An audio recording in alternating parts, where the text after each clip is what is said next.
Hey, big boys. This is Avi Bink Vega, and today we're doing the first episode of Stanley Parable Ultra Deluxe. I hope you big boys enjoys. You can do anything, so don't even try. Get some help. Don't do what Sonic does.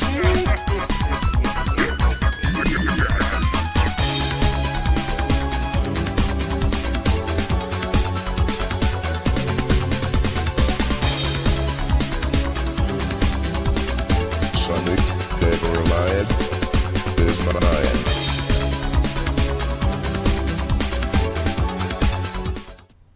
This is the story of a man named Stanley.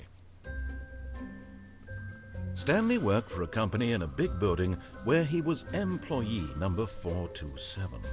Employee number 427's job was simple. He sat at his desk in room 427 and he pushed buttons on a keyboard. Orders came to him through a monitor on his desk, telling him what buttons to push, how long to push them, and in what order. This is what employee 427 did every day of every month of every year. And although others might have considered it soul-rending, Stanley relished every moment that the orders came in, as though he had been made exactly for this job. And Stanley was happy. And then one day, something very peculiar happened. Something that would forever change Stanley. Something he would never quite forget. He had been at his desk for nearly an hour when he realized that not one single order had arrived on the monitor for him to follow. No one had showed up to give him instructions, call a meeting, or even say hi.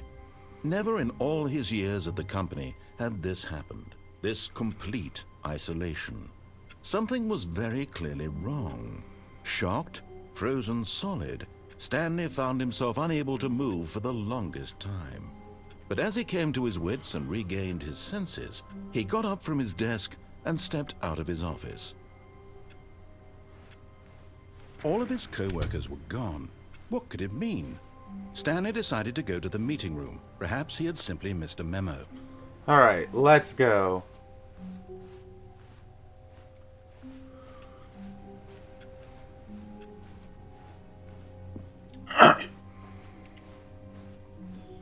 When Stanley came to a set of two open doors, he entered the door on his left. Alright, the left door.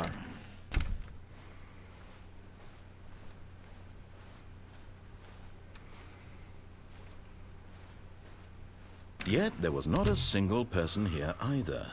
Feeling a wave of disbelief, Stanley decided to go up to his boss's office, hoping he might find an answer there. Alright, the boss's office. Coming to a staircase, Stanley walked upstairs to his boss's office.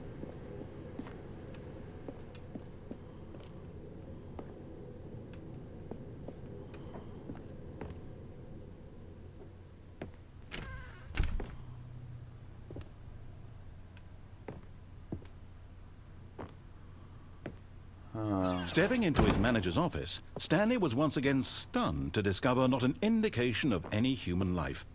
Shocked, unraveled, Stanley wondered in disbelief who orchestrated this. What dark secret was being held from him? What he could not have known was that the keypad behind the boss's desk guarded the terrible truth that his boss had been keeping from him. And so the boss had assigned it an extra secret PIN number. 2845. But of course, Stanley couldn't possibly have known this.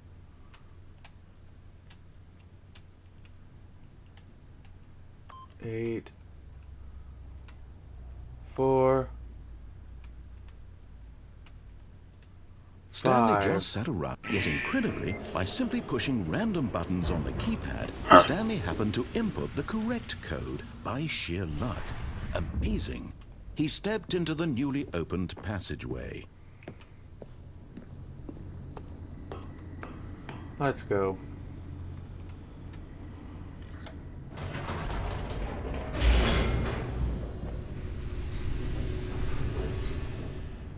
2,000 years later. Descending deeper into the building, Stanley realized he felt a bit peculiar. It was a stirring of emotion in his chest, as though he felt more free to think for himself, to question the nature of his job. Why did he feel this now, when for years it had never occurred to him? This question would not go unanswered for long. Alright. Stanley walked straight ahead through the large door that read Mind Control Facility. The mind control facility, okay.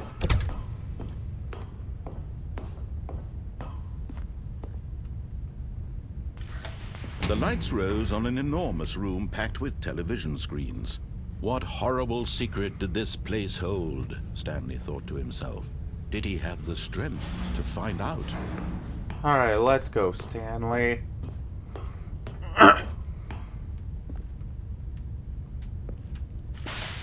Now the monitors jumped to life, their true nature revealed. Each bore the number of an employee in the building, Stanley's co-workers. The lives of so many individuals reduced to images on a screen, and Stanley, wow, one of them, eternally monitored in this place where freedom meant nothing. Alright.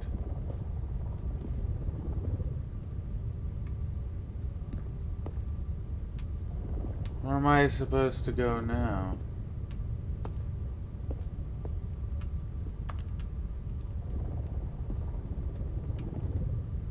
Oh, this way. I didn't see that. This mind control facility, it was too horrible to believe. It couldn't be true. Had Stanley really been under someone's control all this time? Was this the only reason he was happy with his boring job? That his emotions had been manipulated to accept it blindly? Alright. No. He refused to believe it. He couldn't accept it. His own life in someone else's control? Never! It was unthinkable. Wasn't it? Was it even possible? Had he truly spent his entire life utterly blind to the world? But here was the proof. The heart of the operation. Controls labeled with emotions. Happy, or sad, or content. Walking, eating, working. All of it monitored and commanded from this very place. And as the cold reality of his past began to sink in, Stanley decided that this machinery would never again exert its terrible power over another human life. For he would dismantle the controls once and for all.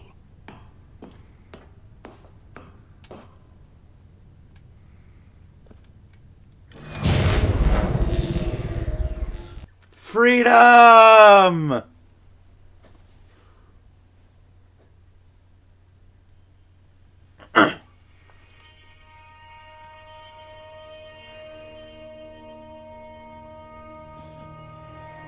Blackness and a rising chill of uncertainty.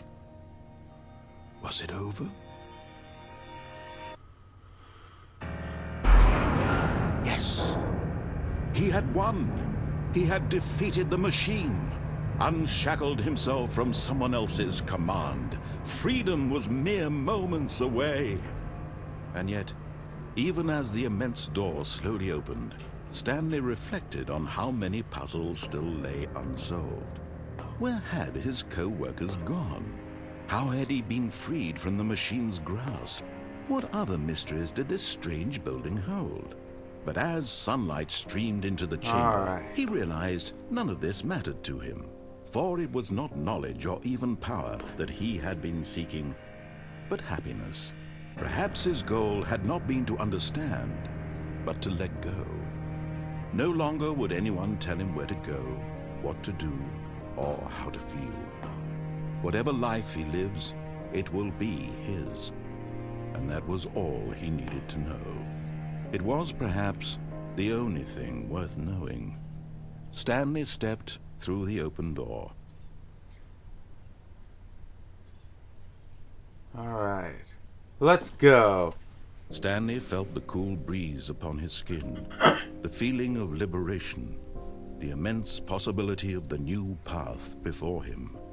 This was exactly the way, right now, that things were meant to happen. And Stanley was happy.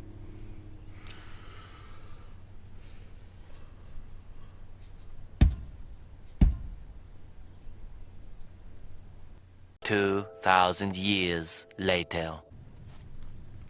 What would happen if I turned it on this time? Oh, Stanley, you didn't just activate the controls, did you? After they kept you enslaved all these years, you go and you try to take control of the machine for yourself. Is that what you wanted? Control? Oh, Stanley, I applaud your effort, I really do. But you need to understand, there's only so much that machine can do. You were supposed to let it go, turn the controls off, and leave. If you want to throw my story off track, you're going to have to do much better than that. I'm afraid you don't have nearly the power you think you do. For example, and I believe you'll find this pertinent, Stanley suddenly realized he had just initiated the network's emergency detonation system. In the event that this machine is activated without proper DNA identification, nuclear detonators are set to explode, eliminating the entire complex. How long until detonation then? Let's say, 2 minutes. Now this is making things a little more fun, isn't it, Stanley? It's your time to shine. You are the star. It's your story now. Shape it to your heart's desires. Oh, this is much better than what I had in mind. What a shame we have so little time left to enjoy it. Mere moments until the bomb goes off. But what precious moments each one of them is. More time to talk about you, about me, where we're going, what all this means. I barely know where to start. What's that? You'd like to know where your co-workers are? A moment of solace before you're obliterated? All right, I'm in a good mood. You're gonna die anyway. I'll tell you exactly what happened to them. I erased them. I turned off the machine. I set you free. Of course, that was merely in this instance of the story. Sometimes when I tell it, I simply let you sit there in your office forever, pushing buttons endlessly and then dying alone. Other times, I let the office sink into the ground, swallowing everyone inside, or I let it burn to a crisp. I have to say this, though, this version of events has been rather amusing. Watching you try to make sense of everything and take back the control wrested away from you, it's quite rich. I almost hate to see it go.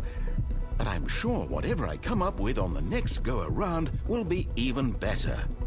My goodness, only 34 seconds left. But I'm enjoying this so much. You know what? To hell with it.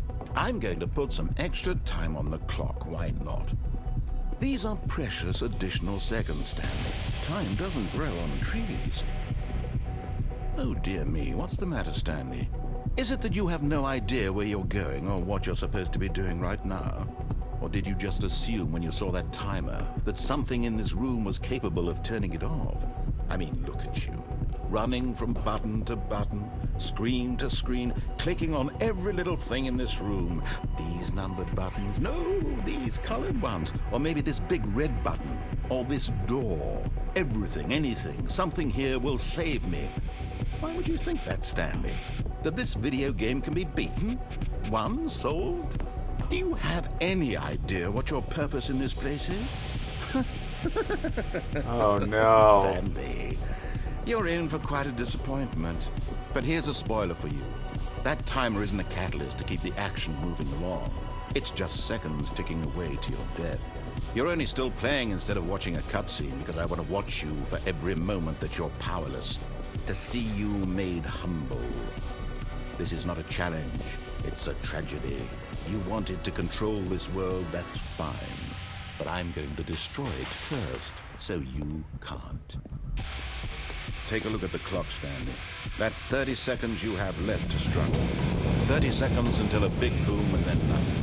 No ending here, just you being blown to pieces.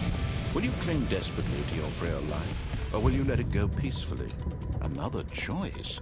Make it count, or don't. It's all the same to me, all a part of the joke. And believe me, I will be laughing at every second of your inevitable life from the moment we fade in until the moment I say, happily ever after. 2,000 years later. Alright, I'm gonna escape this time. Although this passageway had the word escape written on it, the truth was that at the end of this hall, Stanley would meet his violent death.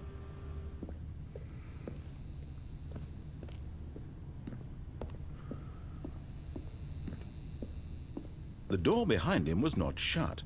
Stanley still had every opportunity to turn around and get back on track.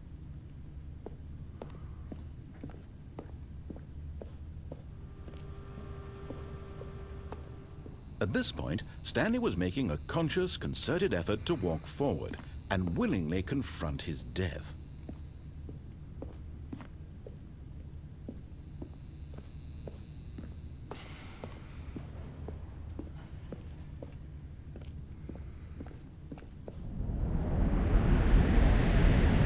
Two 2,000 years later.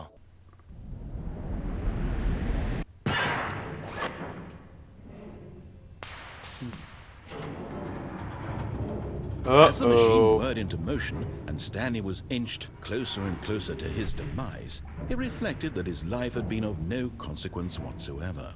Stanley can't see the bigger picture. He doesn't know the real story, trapped forever in his narrow vision of what this world is. Perhaps his death was of no great loss, like plucking the eyeballs from a blind man. And so he resigned and willingly accepted this violent end to his brief and shallow life. Farewell, Stanley.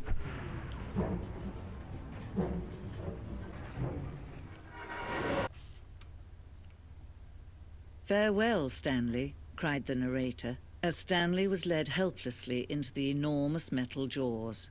In a single visceral instant, Stanley was obliterated, as the machine crushed every bone in his body, killing him instantly. Is this supposed to happen? And yet it would be just a few minutes before Stanley would restart the game, back in his office, as alive as ever. What exactly did the narrator think he was going to accomplish? Yeah, what did he think he was going to accomplish? When every path you can walk has been created for you long in advance, death becomes meaningless, making life the same. Do you see now? Do you see that Stanley was already dead from the moment he hit start? He's already dead? That's dark.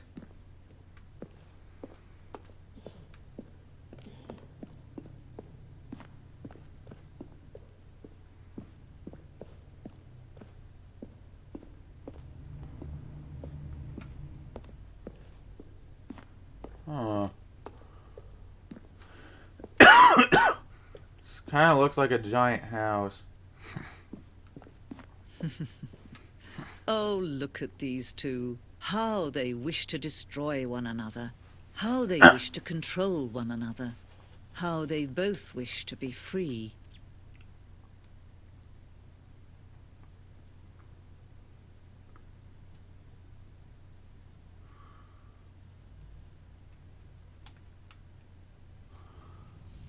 Can you see? Can you see how much they need one another? No, perhaps not. Sometimes these things cannot be seen. But listen to me. You can still save these two. You can stop the program before they both fail. Turn off your Nintendo Switch. There's no other way to beat this game. As long as you move forward, you'll be walking someone else's path. Stop now and it'll be your only true choice. Whatever you do, choose it. Don't let time choose for you. Don't let time...